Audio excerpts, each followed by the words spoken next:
What is up, everyone? It's Quinn here, and in today's video, I'm going to be going through my top 50 wide receiver rankings for the 2025 fantasy football season. If you guys missed it, I went through my top 40 running backs yesterday. We're going to be splitting up these wide receivers into different tiers. If you enjoy the video, hit the like button, subscribe. Let me know your thoughts down below. Who am I too high on? Who am I too low on? But let's just dive right into it here. And in tier one, I don't really think there's a discussion here. I think Jamar Chase is in a tier by himself. He is coming off a season where he was the clear-cut wide receiver one in points per game at 23.7, and he's just an elite player in an elite situation, attached to Joe Burrow. He's playing on a team where the defense is probably going to be rough. There's going to be a lot of passing volume. The Bengals are going to have to put up points.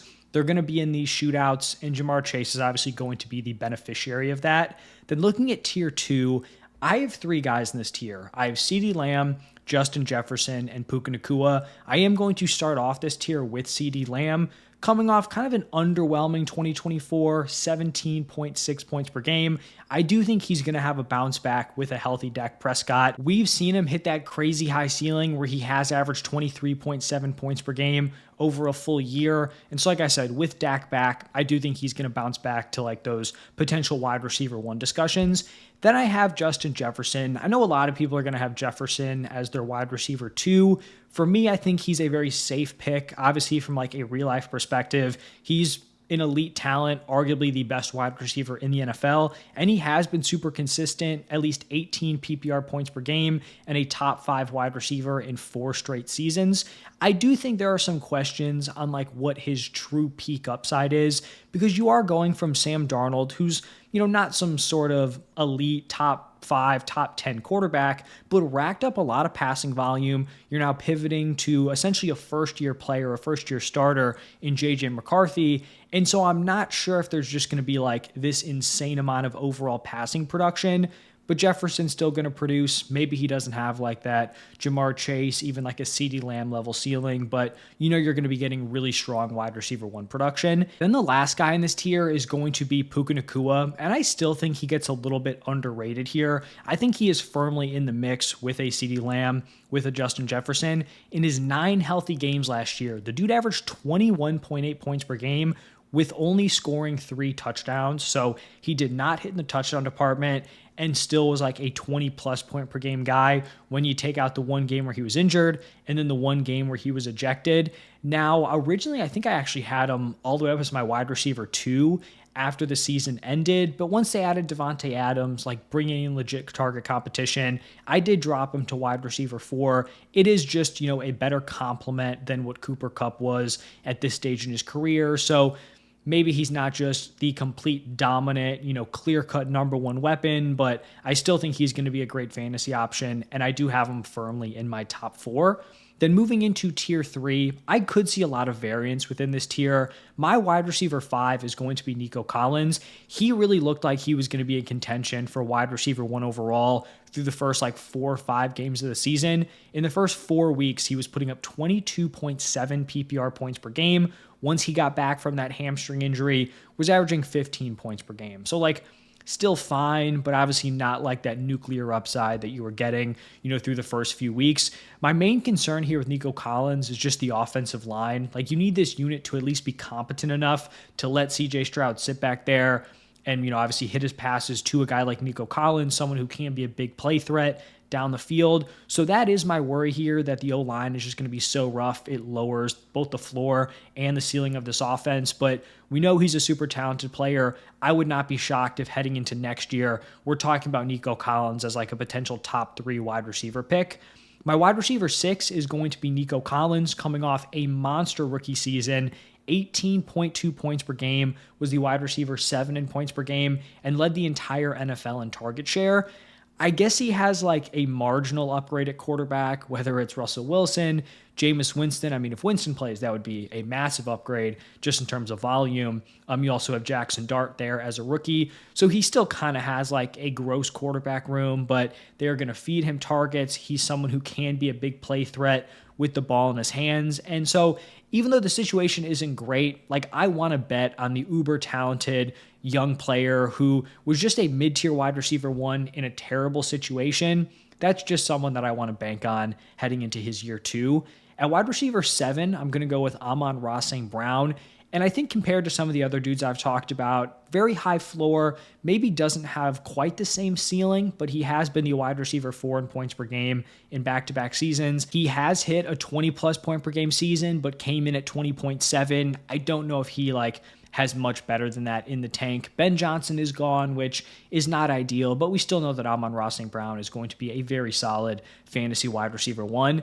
And then the last guy I have in this tier, Brian Thomas Jr., I was really high on him coming into the redraft season. He absolutely panned out, was the wide receiver 12 in points per game as a rookie, and in the last 6 games of the season, put up 22.9 PPR points per game. He's going to head into the season, hopefully with a healthy Trevor Lawrence.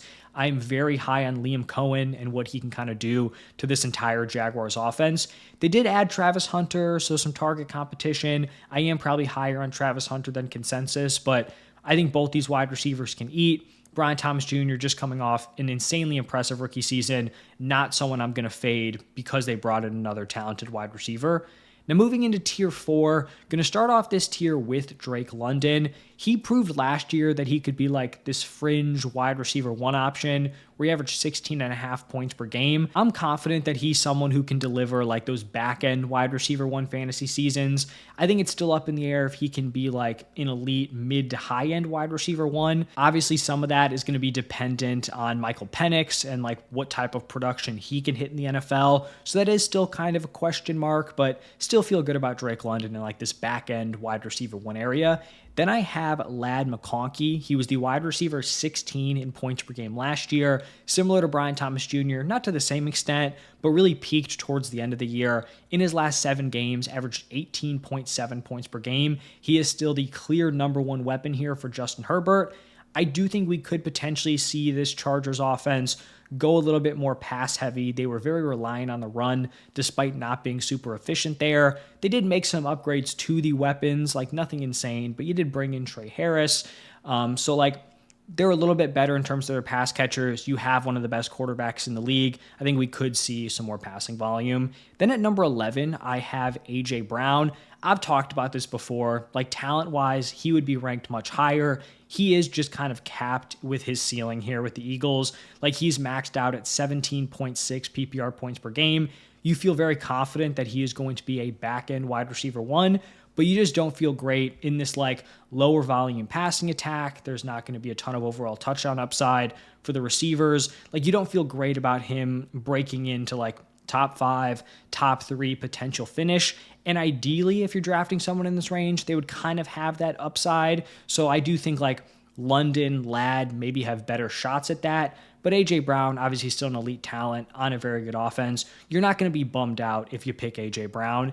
And then my wide receiver 12 is T. Higgins, someone who has similar concerns, but in a different situation. He's in like a dream like offense overall environment for a wide receiver. Like I talked about with Chase, this is going to be a high volume passing attack. They're going to be running up the score. Joe Burrow is going to support his weapons, but he is the wide receiver 2 on his own team, which can kind of cap your upside. But last year we saw him finish as the wide receiver 5 in points per game, averaging 18.5. His previous best season before that was 15.7. So he was kind of this guy that got thrown into like the grouping of like a Devonta Smith, a Jalen Waddle, like these guys on solid offenses who were just pinned behind the top weapon. I think you saw that like this Bengals offense paired with Joe Burrow could hit a level that you're just not going to see from like the Eagles passing attack or even the Dolphins. And so probably not expecting him to repeat what he did last year, but it is interesting that he at least has like an 18 plus point per game season potentially in the tank there. So that is going to close out tier 4. Now, moving into tier 5, this is where the rankings kind of start to feel sketchy. This is just a weird mix of like some older veterans who you're worried, we could see a dip in their production. You have some lower ceiling young options or just young options who are very, very unproven at this point. So as my wide receiver 13, I have Rashee Rice. I just think the upside is too much to ignore here. In his 3 full games in 2024, he went 7 for 103, 5 for 75 and a touchdown, and then 12 for 110 and a touchdown. Averaged 21.6 points per game, over those, first 3 outings. He is coming off a season-ending injury, a torn LCL. Everything we've seen, reports about his health, some of the fantasy doctors out there, everything seems very positive on his rehab, being ready to go and not being super limited to start off the season. I think the issue and kind of the big concern here with Rashee Rice is I think of probably every single wide receiver I'm going to talk about in this video, he's probably the most role-dependent wide receiver where he has really benefited from like these easy, gimme opportunities, low ADOT routes from the Chiefs, where in his first 2 seasons, he's had a 4.8 and a 5.2 ADOT. So he's getting a lot of these easy manufactured touches, which is awesome if he's locked into that role. But is there some concern that maybe those opportunities start to get spread around? A guy like Xavier Worthy, a Jalen Royals maybe works his way into the mix, like Brashard Smith. We've seen him working out of the slot, and some of the Chiefs practices. So that's the concern.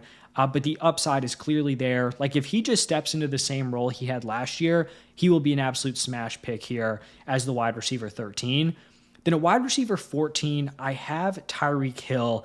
And admittedly, I have strongly considered moving Tyreek Hill down. He is coming off a very disappointing season, was the wide receiver 32, averaging 12.8 points per game.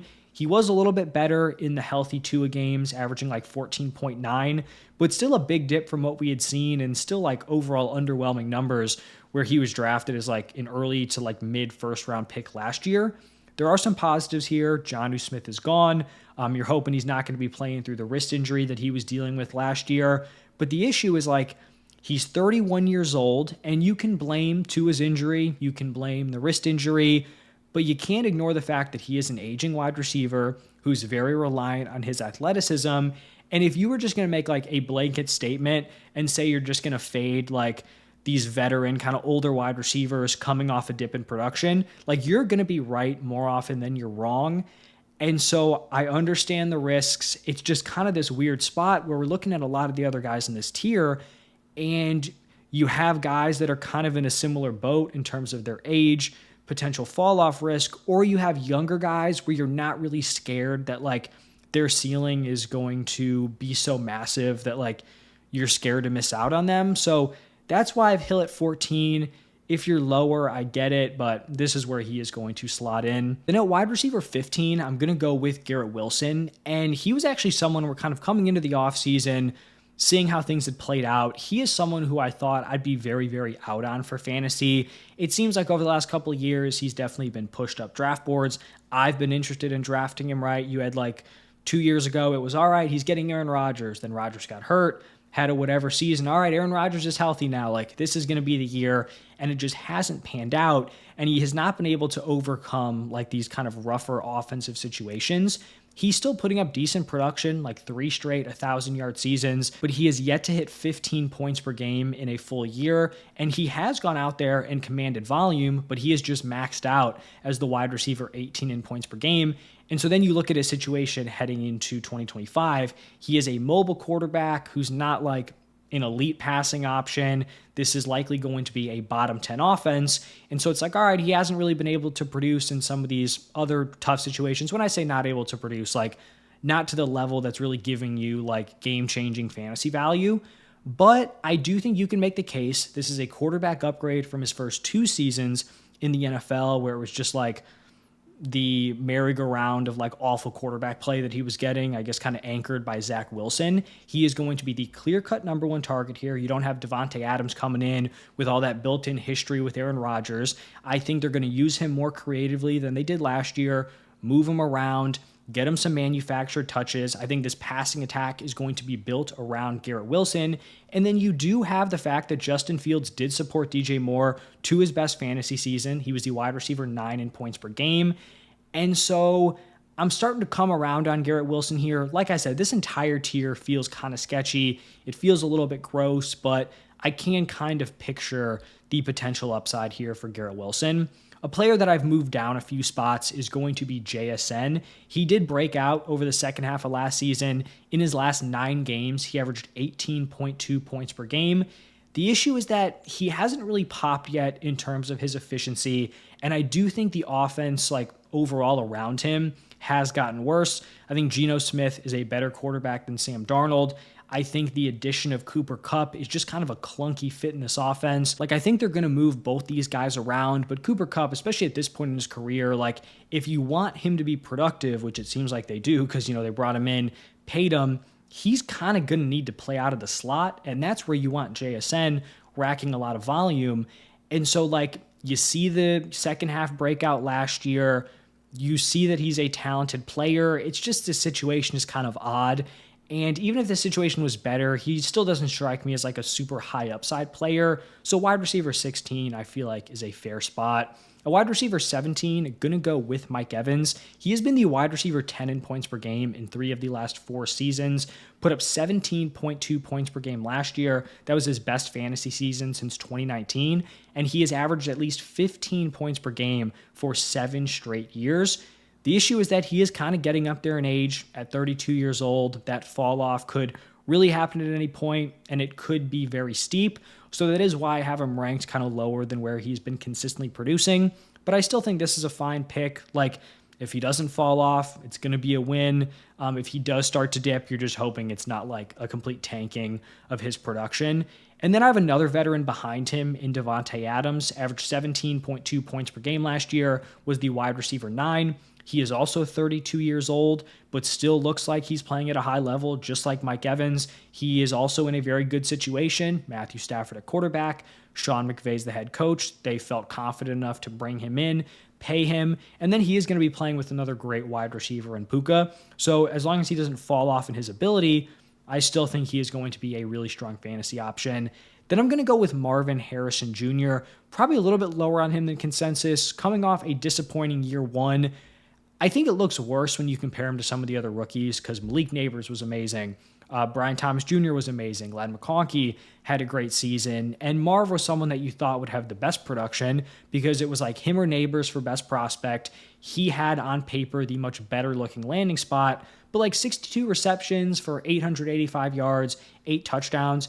That's not an awful rookie season. It just doesn't look great when you compare him to the other guys in a very strong class. So I do expect him to take a year 2 jump, but I think a lot of people are just kind of ignoring the issues that took place last year and thinking like everything's magically going to be fixed. He didn't command targets at a super high level, 37th in target share, averaging under 7 targets a game. And then he also wasn't efficient with those opportunities. So out of 44 wide receivers who had at least 85 targets, he was 35th out of 44 in terms of his yards per route run. And so, like, you could say, oh, they're not getting him involved enough, they're not getting him the ball, but he doesn't really have the skill set to earn a lot of these, like, gimme touches. And if you're going to have a volume monster kind of winning underneath, I think that's better suited to be Trey McBride, who they did extend this offseason. So I do think he's going to be better, but I'm not projecting him to take like just this nuclear leap heading into his second season. And then the last guy in this tier is going to be Terry McLaurin. Very aware that some people are not going to like this ranking. He is coming off the best fantasy season of his career, 15.8 points per game. That was the wide receiver 15. The issue is that when you break down his, overall production, he was very touchdown dependent. He was he was second in touchdowns with 13. He had 45% of his team's passing touchdowns, despite being 34th in target share, 44th in target rate. So he's outside the top 30 wide receivers in terms of target share, target rate, but he was second in touchdowns. And this is not necessarily a team that I'm like penciling in to be a top 5 unit in terms of passing touchdowns. And so I'm glad he has good quarterback play. I'm glad he had a really strong season, but it does kind of feel like his 2024 production was pretty close to his ceiling. And if we're talking like, all right, are we more confident that his touchdowns are going to fall or that he's magically going to command significantly more volume now dealing with more target competition, adding Deebo Samuel? I think it's more likely that he is going to just have a dip in the touchdowns, can still be productive, can still be a solid wide receiver too.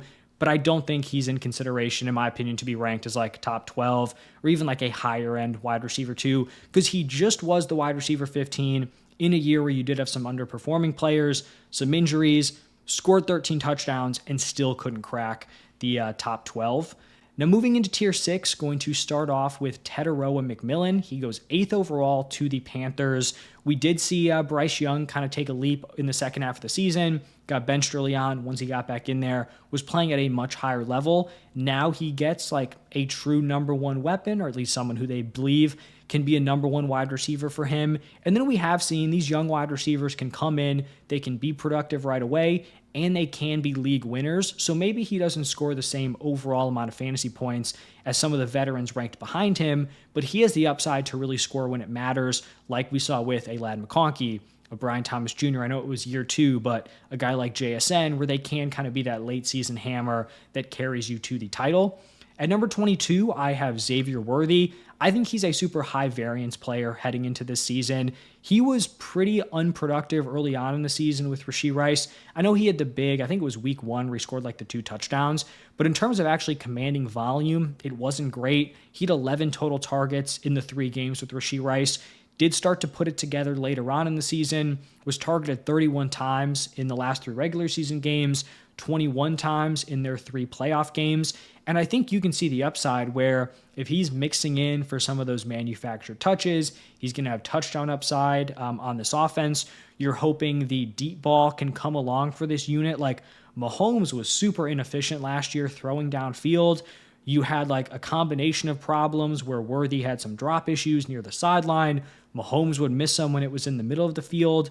And so if he is getting some of those looks, can at least have like adequate volume and then is hitting on some of those big plays, you can certainly see where it could pan out for him. But if he just kind of gets relegated to like, you know, a couple jet sweeps a game, that like sacrificial guy who's going down the field, just like trying to draw the defense, then he could certainly flop with this wide receiver 22 ranking. At number 23, I'm going to go with DK Metcalf. He's someone who I have kind of been lower on relative to consensus over the last couple of seasons. I felt like people have really just been kind of clinging on to his 2020 season where he was like a top 12 wide receiver, but we hadn't really seen him come close to that over the last few years. But I do think people have kind of cooled off on him a little bit, which has made his price tag a little bit more palatable. And he has been a top 24 wide receiver in points per game in 4 of the last 5 seasons. He's really like the only capable wide receiver on this Steelers offense. Like it is a gross wide receiver room. Like you have 2 competent tight ends with Jonnu Smith, Pat Freiermuth. The wide receivers are just terrible. And he is going to have solid quarterback play with Aaron Rodgers. So you can certainly see this panning out for DK Metcalf and him having a solid overall season. Then at wide receiver 24, I have DJ Moore. Now, admittedly, I am kind of just sketched out with this whole DJ Moore situation. You had the issues where the body language was really bad last year. Ben Johnson has kind of pointed it out, like even to the media, that was a problem. I think the upside is clearly there where he could be the wide receiver 1 in a much better offense, you know, led here by potentially an improved Caleb Williams. You love Ben Johnson as the offensive play caller, but he also has the downside where they might just be out on him. He's not like this new coaching staff's guy, right? He was not brought in by them. They draft Luther Burden, who play style-wise is kind of similar to DJ Moore. They also draft Colston Loveland. You could get a year 2 leap out of Rome Odunze. So it does feel like this could go very well, or it could go very badly for DJ Moore. I think having him ranked at 24 kind of takes into account both of those potential outcomes. At wide receiver 25, someone who I am much higher on than consensus, I have Jalen Waddle. Now, this might seem very high, and maybe it is a little bit too high considering how bad he was last year. He was the wide receiver 50 at 10 points per game. But when we look at his 3 previous seasons, he was the wide receiver 15, 12, and 21 in points per game. You had this really weird, just like overall distribution of targets down the stretch last year, where you had Jalen Waddle and Tyreek Hill almost becoming like non-factors, and it was like force-feeding Jonnu Smith and Devon Achane. Jonnu Smith is now gone, which I think is huge for Jalen Waddle.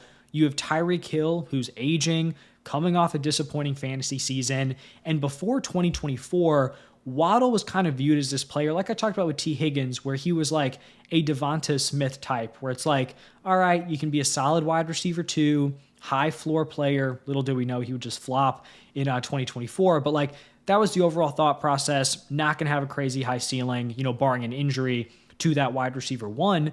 But I think the interesting thing about Waddle versus Devonta Smith is that when you look at the overall like time frame and their wide receiver 1s, like AJ Brown's probably not going to be like a washed version of himself, while Devonta Smith is still potentially in his prime, or at least is going to be in a few years.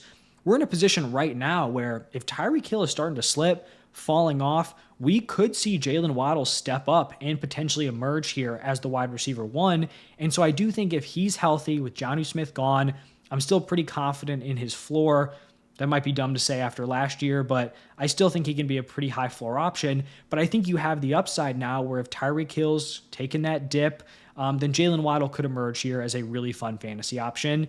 Then I actually have the guy I just mentioned, Devonta Smith here. High floor, low ceiling. Last 3 seasons, he has been the wide receiver 15, 20, and 14 in points per game. So I have him here at wide receiver 26. That's kind of factoring in the lack of elite upside, but maybe you took some risky swings with your first few picks. Very safe option. Just lock in that solid wide receiver 2 production.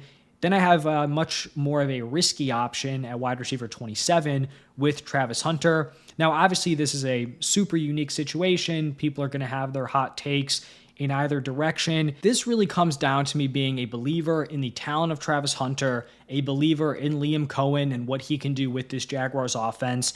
And I think you can see the path where this works out, where if we're getting reports, right, leading into the season that he's going to be used super heavily on defense or stuff like that, obviously I will adjust. But based on some of the comments that were made right after they drafted him, it seems like the initial lean is get him in on offense. And I think you just hope the talent takes over where he is so good, you just cannot take him off the field. And not saying he's going to be like a full-time offensive player, but there's a difference between him being like 95% route participation and him being like 50%. There's like a happy medium where he could be a 75, 80% route participation guy and getting some manufactured looks, right? Having some packages in there specifically for him. And it's just a bet on the player. Obviously, there are ways where this goes wrong, but something I talked about, especially from the dynasty perspective, is a lot of people are viewing it as kind of like a double problem where it's like he could bust if he's not that good of a wide receiver and he could bust if he just plays defense. But those are very correlated, right? Like if he goes out there and is just not a good wide receiver and they're like, all right, we're going to put you at defense, then he wasn't going to pan out anyway. It's very unlikely, in my opinion, that he goes out there, is super impressive on offense, and they're like, nah, we don't really need to see that full-time cornerback that we just gave up an insane amount of asset for, and drafted you at number 2. So I just don't think that's going to happen. If he's good, I think he's going to get a lot of work on offense, and I'm just betting on the talent here. At 28, I have Zay Flowers. Kind of consistent back-to-back seasons, wide receiver 31 and 32 in points per game. Hasn't really hit in the touchdown department yet, 9 total touchdowns. I think he's in an interesting spot where, like, even if he replicates what he's done the last couple of seasons, that's about where I have him. But you also could see him take like a year 3 leap, take a jump. Maybe he hits in the touchdown department and could break into the top 24 wide receivers. At 29, I have Cortland Sutton. He was the wide receiver 24 last year. Really solid season, 81 receptions, 1,081 receiving yards, 8 touchdowns. You have Bo Nix heading into year 2. Didn't really add any legitimate competition at wide receiver. You have Evan Ingram at tight end, but still should be the clear-cut target here, like I said, with Bo Nix having a year of NFL experience. Wide receiver 30, I have George Pickens. I really like this landing spot here. Obviously, he's no longer going to be the wide receiver 1, but being the wide receiver 2 on a good offense can be a better situation, and I do think he'll have better production. You're going to have CeeDee Lamb, who can dominate in the middle of the field. You're going to have George Pickens, who can win down the field, near the boundaries, obviously just like crazy ball skills, has that big play upside, and just hasn't had the luxury of playing on like a real competent offense. So it could be a fun situation here for Pickens. Then we have another very good wide receiver 2 on a good offense in Jameson Williams. Was the wide receiver 23 in points per game last year. He is a big play threat. He is going to be very efficient. He was top 6 in yards per target and yards per reception last year. The concern is just like, can he command enough volume to have a higher ceiling than this? Like he was only at a 19% target share last year. I'm not super confident that he's going to be more than like this fringe wide receiver 2, which is why I do have him here at wide receiver 31. This is a pretty large tier. Like I still think he's an interesting pick, but I'm just not sure if he takes another large leap from what we saw last year. Then moving into tier 7, I'm going to start off this tier with Chris Olave, and it kind of sucks to have Chris Olave this low. I think talent-wise, he would definitely be ranked higher than this. In his 2 full seasons, we've seen him be the wide receiver 19 and 25 in points per game, and that's with him like playing on pretty bad offenses that he's been able to go out there and kind of overcome those situations. It's interesting because in that wide receiver class, you had Garrett Wilson, you had Drake London. All of them went to sketchy spots. And through 2 seasons, like Olave was the guy that had overcome that a lot better than the other two.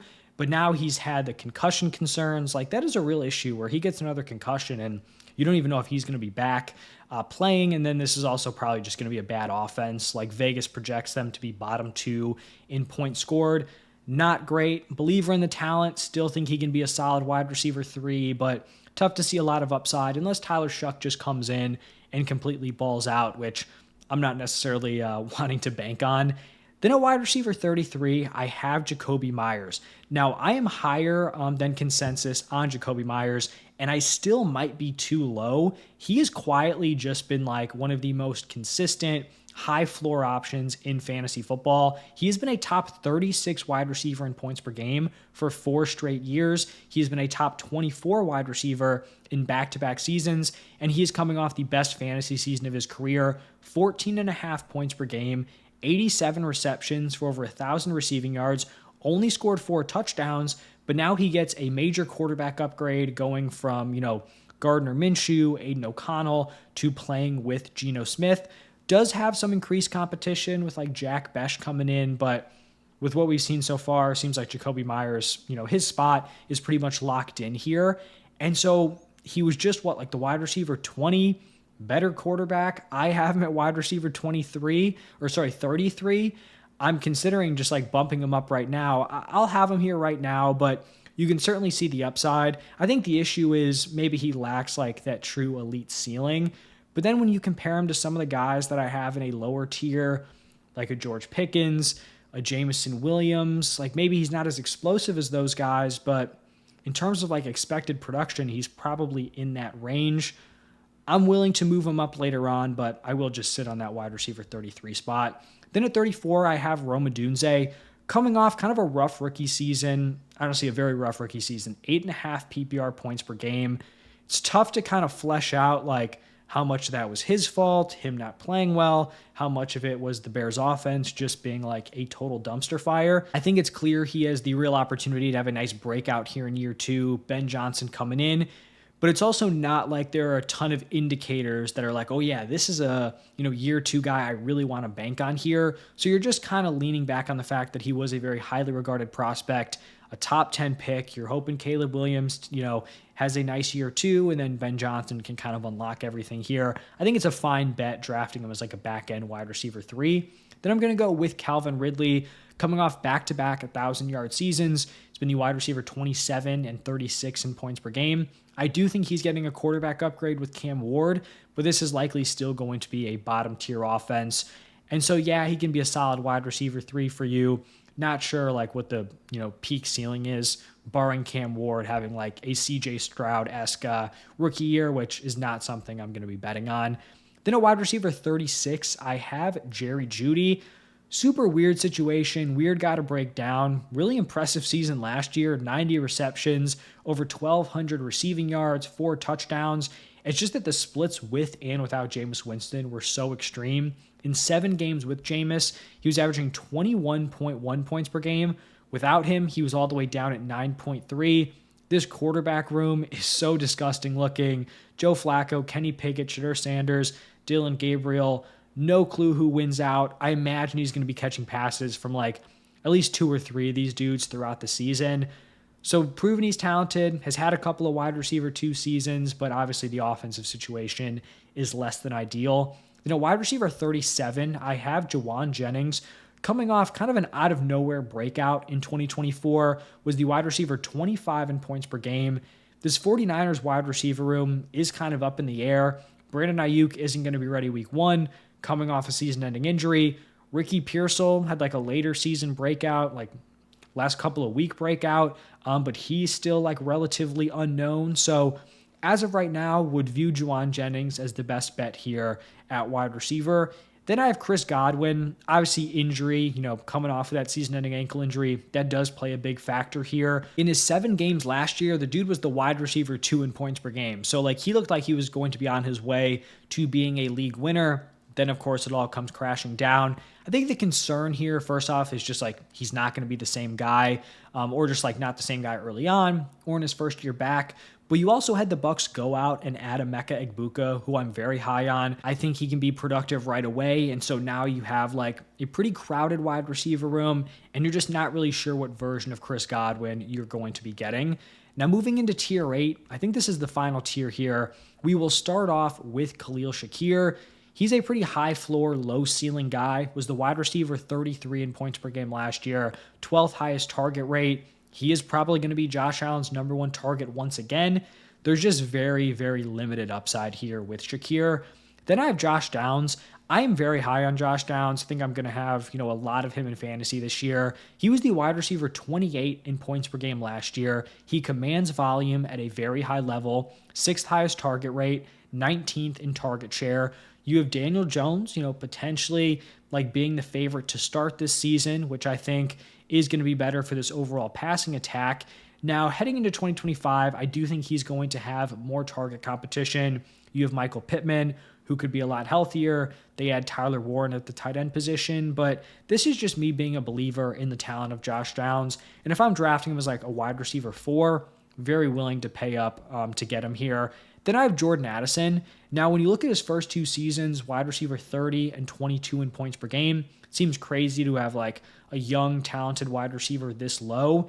He's just been so dependent on touchdowns, where he scored 19 total touchdowns in his first 2 seasons. When you look at all the wide receivers in the NFL, he is tied for 4th in touchdowns over the last 2 years. He is playing with a first-year starting quarterback. You have TJ Hawkinson, who's going to be a full year removed from his torn ACL, and so he might be a factor. So you do have a lot of mouths to feed. You're pinned behind Justin Jefferson, and I just don't know if Jordan Addison is a guy that's going to be hitting 9, 10 touchdowns every single season. Then we're going to have the Packers wide receivers. I have Jaden Reed and Matthew Golden back-to-back. Now, I haven't been the biggest Jaden Reed guy. Wasn't a huge fan of him as a prospect. Wasn't overly in on him last year, but it does feel like people have kind of just thrown him away, despite him having a couple of very productive seasons. He was the wide receiver 26 in points per game as a rookie. His overall fantasy production did take a minor step back last year, but he was still very efficient. He was 15th in yards per route run. He was top 11 in yards per target and yards per reception. I also think he's someone that they could kind of take the training wheels off of a little bit, where a lot of his work is very gimmicky, it's manufactured. I think he has the ability to operate as a legit wide receiver. And I just think you look at his first couple of seasons, if Matthew Golden just went out and replicated what Jaden Reed did, obviously very different types of players, I understand that, but just looking at his production, if Golden did what Reed did in his first 2 seasons, I would view that as a win for him. So maybe I'm a little bit lower on Golden than consensus. I do think he was kind of a weaker round 1 wide receiver prospect, but he's stepping into a wide open wide receiver room. This is a unit where they've really liked to rotate their wide receivers, and Romeo Doubs has really been the only dude who's been able to lock down a really solid route participation, but he has a great play caller in LaFleur, a quarterback in Jordan Love who can support his weapons. So I think both these guys are interesting as wide receiver 4 darts. I'm just not all in on Matthew Golden being the clear-cut wide receiver 1 right out of the gate. Then I'm going to go with Ricky Pearsall. Now, heading into last season, he was shot before the season started. So didn't play his first game, I think, until week 7. Had a couple of decent games in his first 3 outings, then was pretty much a non-factor until the last 2 weeks, where he went 8 for 141 and a touchdown, and then 6 for 69 and a touchdown. Now, he is still very unproven. He wasn't some sort of slam dunk elite prospect, but I think he showed at least some flashes, enough flashes in year 1, especially not having a great situation, a very bad situation heading into the year. I think he's shown enough where he's an intriguing option in a wide receiver room that's pretty wide open, like I talked about with Juwan Jennings. I do just prefer Jennings because I think he did it over a larger sample size, but Pearsall is certainly interesting in this range. Then I have Stephon Diggs. Really kind of tough to evaluate because he was productive last year. I was pretty out on him. Looked like I was going to be wrong, like 15.2 points per game through 8 weeks. But then he goes out, tears his ACL, and now we're looking at a 31-year-old wide receiver coming off a torn ACL, and it's very possible that he could just be dust. On the other hand, he could be the wide receiver one on like a young ascending offense with Drake May, who I do really like at quarterback. So like I said, could be nothing, could kind of just disappear, be useless on offense. But at a wide receiver 4 price tag, there are certainly worse bets you could make. Kind of a similar situation, not coming off a serious injury, but we have Deebo Samuel. Very rough 2024. When you look at the injuries they dealt with, like Brandon Ayuk going down, CMC not being healthy, like that should have been a runway for a monster Deebo Samuel season. A guy who really dominated early on in, was it 2022 or 2021, where Brandon Ayuk was like in the doghouse to start off the season, and Deebo was like a monster wide receiver. A guy who's also been able to work in at running back. So like those injuries should have set up for Deebo Samuel to go nuclear. It unfortunately did not, and he was the wide receiver 46 in points per game with 10.2. He did have an injury-riddled season, dealt with a wrist injury, rib/oblique injury, and then also dealt with pneumonia, which seemingly like really nuked his second half of the season. So it's possible he's just like a shell of his former self. But if he still has some juice in this Commanders offense, it's a fun landing spot. They want to get some quick looks, could set him up, for some gimmicky touches, let him run after the catch. Could be an interesting spot for him. Then I have Darnell Mooney. I'm actually pretty confident he'll finish higher than where I have him ranked right now. Coming off a solid season, was the wide receiver 34 in points per game, just missed hitting 1,000 yards. You're just kind of hoping Penix can hit so you can have like 2 very solid wide receivers get supported. Then I have Emeka Egbuka, and I think some people are just going to be so out on him because they're just going to look at the depth chart and they're going to say Mike Evans, Chris Godwin, top 2 wide receivers, Emeka Egbuka, not really going to be a factor. And that is a potential outcome here where Chris Godwin's ready to go week 1, Mike Evans doesn't fall off, and Egbuka almost has this as like a redshirt year. He'll still play as like, the 3rd wide receiver, but might not be super involved for fantasy. But that's just one outcome, right? There's also the path where Chris Godwin, maybe he's behind schedule on his recovery, and Egbuka's the starting wide receiver week 1.